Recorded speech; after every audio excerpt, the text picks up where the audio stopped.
한 주간 경기도 소식을 정리해드리는 주간 경기도 시간입니다. 설 연휴를 맞아 경기도가 방역 대책 마련에 나섰는데요.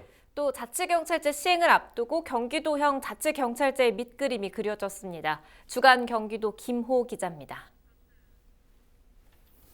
코로나19 확산을 막기 위해 경기도가 설 연휴 방역 종합 대책을 마련했습니다.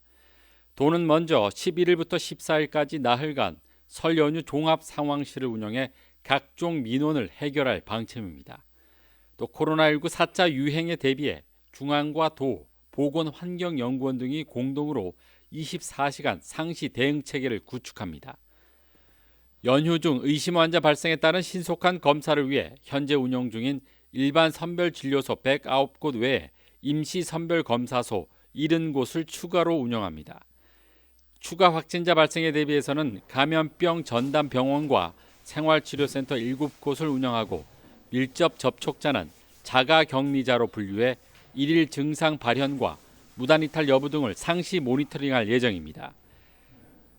지난달 경기도 내에서 발생한 코로나19 확진자는 5천여 명이었으며 인구 10만 명당 가장 많은 확진자는 80대인 것으로 조사됐습니다.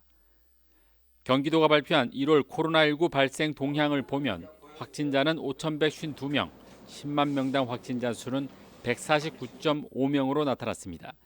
이는 대구 343명과 서울 250명에 이어 세 번째로 높은 수치입니다. 10만 명당 확진자 수는 80대 이상이 13.8명으로 가장 많았고 60대와 50대가 뒤를 이었습니다. 또 사망자 수는 151명으로 80대 이상이 9명으로 가장 많았으며 60세 이상 고령층이 95.4%로 대다수를 차지했습니다. 올해부터 시행되는 자치경찰제와 관련해 경기도의 자치경찰제 밑그림이 그려졌습니다. 경기도 연구원은 최근 경기도의 치안행정 수요를 감안해 1개의 경찰위원회와 2개의 자치경찰 사무국으로 구성된 경기도형 자치경찰제 기본 구상을 발표했습니다. 사무국에는 기획조정과 정책평가, 감사와 경무인사, 운영지원 등 5개 과를 경기 남부청과 북부청에 각각 설치하고 사무국 정원은 190명으로 구성했습니다. 하지만 행안부가 1개 사무국의 2개 규모로 자치경찰제를 구상하고 있어 경기도 연구원의 계획안은 다소 조정될 것으로 전망됩니다. 경기도가 중고차 매물 빅데이터를 활용해 중고차 허위 매물 의심 사이트를 무더기로 적발했습니다. 도는 지난해 10월부터 2달간 중고차 사이트 모니터링을 통해 34개 사이트 74건의 위법 행위를 적발했습니다. 적발 유형별로는 허위 매물 등록이 22건으로 가장 많고 판매 가격 오류 18건 등으로 나타났습니다.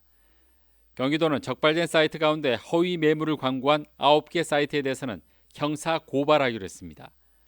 또 휴폐업 등으로 정보가 일치하지 않은 64개 사업자에 대해서는 정보 삭제를 요청했습니다. 헬로티비 뉴스 김호입니다.